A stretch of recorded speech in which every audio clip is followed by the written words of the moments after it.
नमस्कार, मैं काजल Sharma NBSC news में आप सभी का स्वागत करती हूँ। आज हम आपकी एक विशेष मुलाकात करवाने जा रहे हैं गिरधारी लाल जी के सपुत्र मनोज भार्गव जी से। नमस्कार सर।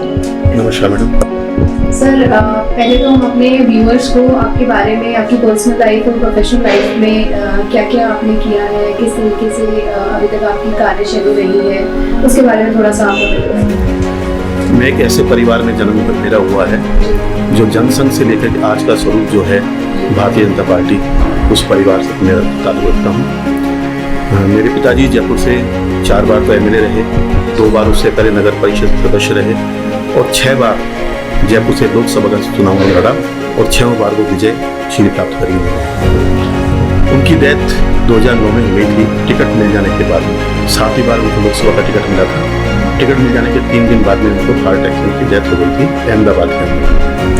तब से मैं पार्टी से जुड़ा रहा हूँ और पार्टी ने जो भी काम दिया उसमें मेरे को प्रदेश कार्य समिति में लिया। ओम प्रकाश जी माथुर साहब ने तो प्रदेश कार्य समिति का मेंबर बना। फिर पार्टी का जो भी काम रहा उसके अंदर मैं साथ में रहा। अभी पार्टी ने मेरे को दायित्व भी दे रखा।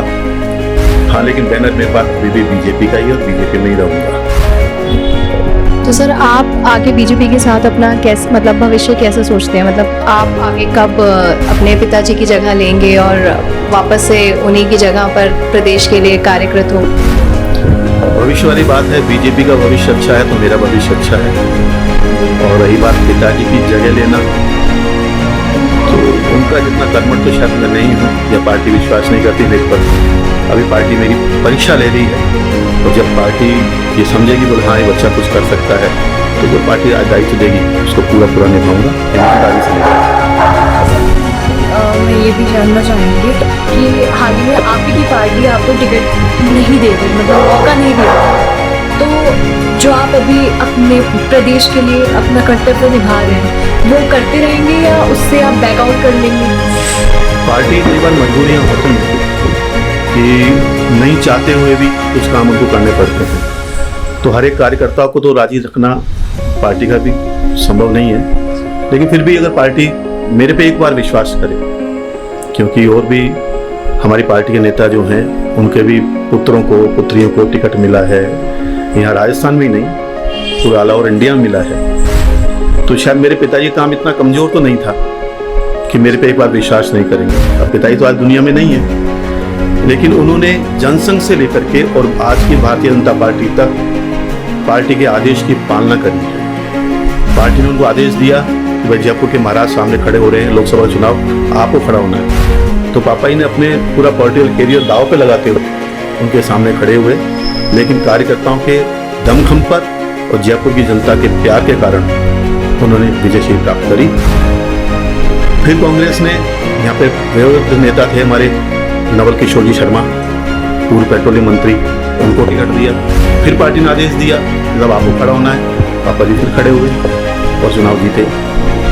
फिर दिनेश स्वामी राज्यसभा मेंबर थे कांग्रेस के, उनके सामने खड़े हुए।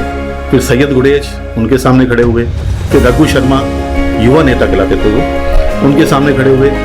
फिर हमारे ही बागी जिनको पार्टी में जगह नहीं मिली तो वो कांग्रेस में चले गए और कांग्रेस इंतजार कर रही थी कि जयपुर से किसको टिकट दें, तो उनको एक बागी कैंडिडेट मिल गया, प्रताप सिंह खाचरियावास, उनको टिकट दिया उन्होंने लोकसभा का। पापा जी उनके सामने भी चुनाव लड़े और सबसे बड़ी बात ये रही कि 6वें चुनाव के अंदर वोट ऑफ मार्जिन बढ़ता गया, घटा बिल्कुल नहीं। सर, जैसे अभी गिरधारी लाल जी ने जो पहला चुनाव अपना लड़ा था 89 में, उसके बाद से उन्होंने कभी पीछे मुड़ के नहीं देखा। हमेशा से ही वो 6 से 7 बार यहाँ पर मतलब उन्होंने जीत अपनी हासिल की है। 6-7वीं बार उनको टिकट मिल ही गया था एक तरीके से, तो उसके बाद में भी आप उनके साथ हर उसमें साथ खड़े रहे हैं, क्योंकि उनके साथ उन्होंने आपने काफ़ी काम किया है, तो ऐसे में आपको पूरा अनुभव है राजनीति का। तो अब पार्टी क्यों आपके ऊपर वो भरोसा नहीं कर रही है कि आपको प्रदेश में यहाँ पर लेकर आए? देखो, ये चीज़ आपने बहुत अच्छी पूछी कि पार्टी में मैंने काम किया नहीं किया जो भी रहा, ठीक है ना, पार्टी ने जो आदेश दिया उसको मैंने माना। लेकिन मैं उन लोगों के लिए एक चीज़ कहना चाहता हूँ जो ये बोलते था मनोज का कंट्रीब्यूशन क्या है पार्टी के अंदर। जो नेता इस समय एक्टिव हैं, चाहे वो देश के प्रधानमंत्री से लेकर के और बीजेपी के छोटे से कार्यकर्ता तक, उनका परिवार कितना सर्वाइव करता है बीच के अंदर, इस चीज़ को अगर भूल करके ऐसी बात कर रहे हैं हमको मालूम है जिसमें पिताजी 9वीं लोकसभा, 10वीं लोकसभा, 11वीं लोकसभा, 12वीं लोकसभा, 13वीं लोकसभा, 14वीं लोकसभा कंटिन्यू जीत करके, जिस समय वो दिल्ली रहते थे, एक घर की जगह 2 घर हो जाते थे। और कार्यकर्ता किस उम्मीद से यहाँ पर पुरानी बस्ती वाले मकान पे आता था कि भार्गव साहब मिल जाएंगे। मैंने या मेरे परिवार के अंदर मेरी 3 बहनें भी हैं, उनकी शादी हो चुकी, या मेरी वाइफ या मेरे बच्चे ने किसी भी कार्यकर्ता को तो दुत्कार के बुलाया हो तो मेरे सामने आ जाए, मैं अपना जीवन खत्म कर दूंगा। इससे बड़ा चीज नहीं हो सकता, क्योंकि मेरे साथ में 2 चीजें हैं। पार्टी की प्रतिष्ठा तो मेरे लिए है ही है, लेकिन उसके साथ साथ में उससे बढ़ करके मेरे पिताजी की प्रतिष्ठा मेरे लिए बहुत जरूरी है, क्योंकि उनकी जो पहचान थी उस वजह से आज हमारी पहचान है। पार्टी मेरे पे विश्वास करे नहीं करे ये पार्टी के नेता सोचे। हो सकता है पार्टी के नेताओं के जो आज का जो ट्रेंड बन गया कि सुबह शाम जाओ नेताओं के घर के आगे खड़े रहो, जाके अपन ढोक दे लो, प्रणाम कर लो, वो मेरे संस्कार नहीं है, वो मेरे संस्कार नहीं है और न आगे होंगे। मैं संघ में रहा हुआ हूँ, प्रथम वर्ष करा हुआ हूँ संघ के अंदर। अगर संघ ये सिखाता है कि आप चमचागिरी करो, लोलुपता करो, जी हजूरी करो, तो मैं कर सकता था, लेकिन संघ ने को सिखाया नहीं चीज़।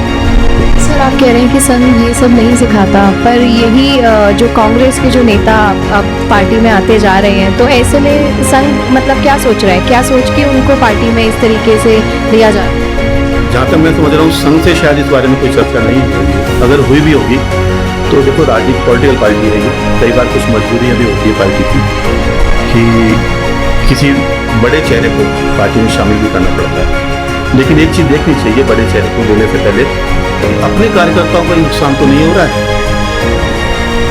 कल पार्टी में आए और आज हमको टिकट दे दें, या वो इसी कंडीशन पे आते हो कि हमको टिकट दोगे तो हम पार्टी में आना चाहते हैं, तो आपका जो कार्यकर्ता है जो आपके साथ में लगा है, जिसने दरियां बिछाई हैं, जिसने मंच सजाए हैं आपके लिए, जिसने मालाएं पहनाई हैं आपको, उसका क्या होगा? ऐसे में सर आपका क्या विचार है कि ये जो अभी पार्टी चेंज करके जो लोग आ रहे हैं बीजेपी में, तो ये मतलब कितना आगे तक चल पाएंगे? कई तरह के लोग होते हैं जो भी आ रहे हैं, उनमें कौन कितना क्या विचार लेके आ रहा है मुझे मालूम नहीं, ये तो बात वही बता पाएंगे। लेकिन मेरी मानता यह है कि इनसे पहले 5 साल काम कराएं पार्टी के अंदर, संगठन स्तर पर काम कराएं, दरियां बिछवाएं, दरियां उठवाएं, मंच सजवाएं, जो हमसे करवाया है वो करवाएं इनसे। उसके बाद में अगर आपकी सरकार आएगी तो ये रुकेंगे आपके पास में। कई ऐसे हैं, मैं नहीं कह रहा हूँ 100% जो आ रहे हैं सारे ऐसे ही आएंगे, लेकिन कई ऐसे होंगे जो आपकी सरकार नहीं आई, या आपके बैनर पे वो जीत के चले गए और सामने वाले को कुछ वोट किया, गिनती कम पड़ रही है, तो कहते हैं हम रास्ता भटक गए थे, हम तो वापस अपने घर जा रहे हैं। ऐसा हुआ है आगे और दोनों पार्टियों में होता है ये चीज़।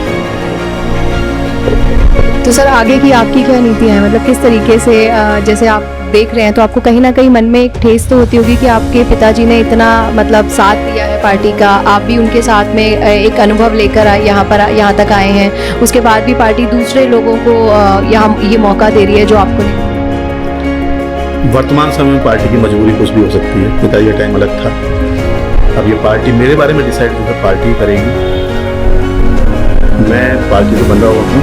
अभी भी आपको पार्टी पर पूरा विश्वास है, पूरा विश्वास है, क्योंकि 14 साल हो गए हैं मतलब ये सब करते हुए, एक अनुभव आपके पास में है, फिर भी आप अभी तक वेट कर रहे हैं। दीपावली आने वाली है ना, 14 साल के बाद में भगवान राम का भी वनवास पूरा हो गया था।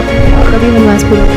मेरा या मेरे परिवार का भी शायद वनवास पूरा हो जाए, पार्टी की निगाह में कुछ दया दृष्टि हो जाए तो बहुत अच्छा है। लेकिन मैं एक चीज़ कहूँगा इस जगह, राजस्थान की राजनीति में जो भी नेता हैं जो राजस्थान से लगाव रखते हैं वो तो समझते हैं सारी चीज़ को, बाकी जो और स्टेट से आके यहाँ पे देखते हैं काम को, उनको जैसा बताया जाता है, जैसा नए आने वाले बताते हैं, या नए इच्छुक जो हैं, जो भाई मनोज को पीछे छोड़ना है हमको आगे जाना है, वो जैसा गाइड करते हैं, कई बार वो भेज जाते हैं। लेकिन देश को आज गर्व है कि हमारे जो प्रधानमंत्री हैं,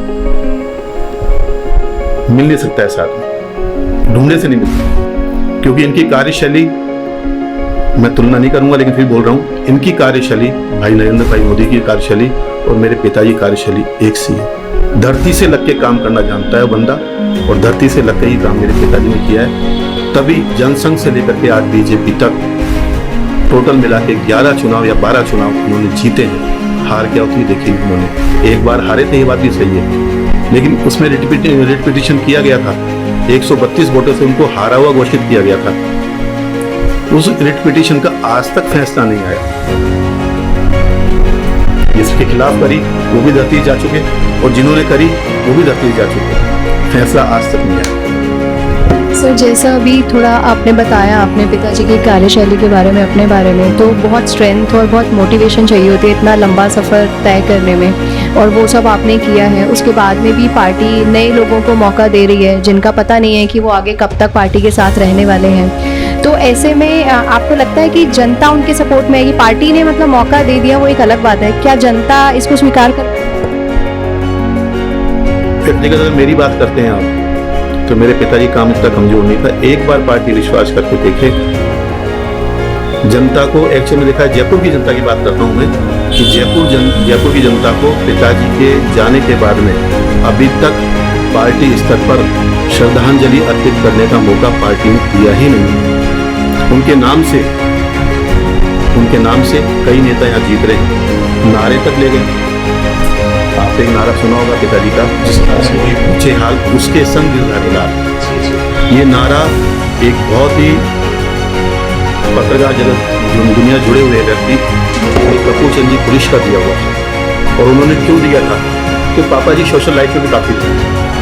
उनका एक प्रयास था कि जयपुर के जितने भी शमशान घाट हैं या ऐसे व्यक्ति हैं जो अपने परिवारजन की अस्थियां हरिद्वार तक नहीं ले जा पाते, आर्थिक तंगी के कारण या किसी भी कारण, या लावारिश अस्थियां जो शमशान घाटों में पड़ी हुई हैं, वो हर 2 महीने के अंदर वो जयपुर से वहां लेके जाते, हरिद्वार उनकी पूजा करके उनको गंगा जी में विसर्जित करते थे। ठीक है ना। और कपूर चंद जी पुलिस ने, आज गुलाब जी वैसा मौजूद है, राजस्थान पत्रिका देख रहे हैं, कपूर चंद जी पुलिस ने मेरे हाथ के अंदर उस समय 50,000 रुपए दिए थे इस काम को देखते हुए। बोले मनोज, ये 50,000 रुपए का हिसाब गुलाब तेरे से लेगा या मैं तेरे से लूंगा, जब 10,000 रुपए ले जाए 40,000 रुपये और ले जाना। पापा ने मना किया। बोले भाई साहब किस बात के? तो किस्मत की बात थी कि उस समय राजस्थान के सीएम भैरव सिंह जी शेखावत वहीं बैठे हुए थे, गुलाब जी कोठियारी, सॉरी कपूर चंद जी पुलिस के घर पर। तब उन्होंने पापा जी कहा था, बोले वहाँ जो भी पूजा पाठ के अंदर लगता है वो इस पैसे से खर्च होगा, सारा पुण्य तुम ही कमा रहे हो, हमको भी कुछ करने दो। उस छीन को देखते हुए उन्होंने एक नारा दिया था यला, जिसका न कोई पूछे हाल उसके संग गिरधारी लाल। अब तो कई लाल हो गए, लेकिन क्या ये काम कर रहे हैं वो जिन्होंने भी नारा लिया यला, क्या वो ये काम कर रहे हैं क्या? मेरे ख्याल से जहाँ तक मेरे नोटिस में आया है कि शायद वो अपने पिताजी की भी अस्थियां लेके लिए गए, उनका बड़ा भाई लेके। तो सर आप तो उनके एक्चुअल लाल हैं, तो ऐसे में मैं सिर्फ लास्ट एक चीज़ आपसे पूछना चाहूँगी कि मतलब आप अपनी थोड़ी सी जो कार्यशैली है ना, जो आपने यहाँ पर पार्टी के साथ जो काम संभाले हैं उसके बारे में थोड़ा सा आप उसको हाईलाइट कीजिए, ताकि बाकी लोगों को पता चले कि लास्ट 14 ईयर से एक अनुभवी जो आपके पिताजी रहे हैं उनका भी आपने साथ दिया है, और उसके बाद में भी आपने पार्टी के साथ इतना सारा कुछ किया है, तो शायद उन्हें पता चले कि किस तरीके से आपने इतना लंबा टाइम यहाँ तक तय किया है और आगे आपके लिए कुछ सोचा जाए पार्टी की तरफ से। मैं इस जगह इतना कहूँगा मेरे बारे में कि पार्टी ने जो भी मुझे दायित्व दिया मैं उसको पूरा ईमानदारी से पूरा कर रहा हूँ, करूँगा। रही बात मेरे से सीख लेने वाली बात, पार्टी काम दे चाहे नहीं दे, पार्टी कोई भी कार्यक्रम हो सामने जाकर गरीब करके कभी तो पार्टी में पड़ेगी। एक वो सिंबल लेकर के किसान में गिरधारी लाल जी भार्गव का लड़का तो है, लेकिन उनके नाम का दुरुपयोग नहीं करता। पार्टी ने उनको दिया, पार्टी ने उनको टिकट दिया, इसके अलावा क्या दिया, लेकिन टिकट भी दिया तो भी आज जो परिवार की पहचान है पार्टी की वजह से है। गिरधारी लाल जी भार्गव का नाम जो है वो पार्टी की वजह से है। लेकिन मैं इस जगह एक चीज़ कहूँगा, भैरव सिंह ताऊ जी बहुत अच्छी चीज़ बोलते थे। ऐसे कोई बीच में इंसिडेंट हो गया था, उसमें मेरे से भी गलती हुई थी। उस समय उन्होंने एक चीज़ कही थी पार्टी के नेताओं को, बोले पार्टी में 2 तरह के लोग होते हैं, एक तो वो जो पार्टी के पीछे चलते हैं, एक वो जिनके पीछे पार्टी चलती है। और उनके इस कथन से केवल एक ही चीज़ थी कि गिरधारी लाल जी भार्गव की आज जयपुर में पोजीशन वो है कि पार्टी उनके पीछे चल रही है। और यही कारण रहा कि 4 बार एमएलए, 6 बार लोकसभा के सदस्य बनना मायने रखता है। जयपुर की राजमाता भी 4 बार एमपी बनी थी, लेकिन वो 6 बार बने थे। और जयपुर की राजमाता का पापा जी में बहुत विशेष प्रेम था, महाराज साहब का बहुत प्रेम था। ये तो विचारधाराओं की लड़ाई थी कि वो कांग्रेस से खड़े हुए और पापा जी को भारतीय जनता पार्टी ने टिकट दिया उनके सामने चुनाव लड़ने के लिए, जबकि इन्होंने मना कर दिया था। लेकिन फिर भी जयपुर का प्यार, कार्यकर्ताओं का उत्साह और पार्टी के दमखम पर वो चुनाव जीत के आए। सर अभी आप एक किस्सा सुना रहे थे कि आपके पिताजी ने मतलब वो स्वाहा जब करना शुरू किया था, जब उनकी बात नहीं सुनी गई थी, तो आप ऐसा कब कर रहे हैं, क्योंकि आपकी भी बात नहीं सुनी जा रही है? नहीं, ऐसा मैं नहीं करूँगा, ऐसा मैं नहीं करूँगा। अब स्वाहा करने वाली चीज खत्म हो गई। उन्होंने करा था कांग्रेस के लिए, मैं किसके लिए करूँगा? सर वो भी तो आपको मतलब अभी आपके काम को नहीं समझ पा रहे हैं, और आप किस फैमिली से हैं और क्या क्या आपकी फैमिली ने मतलब देश के लिए किया, वो सब कुछ नहीं समझ पा रहे। मैं केवल बीजेपी फैमिली से हूँ जी। और बीजेपी फैमिली से होने के बाद मैं स्वाहा शब्द इसके लिए यूज नहीं करता, सामने वाले के लिए अभी यूज करूँगा अगर मौका मिलेगा तो।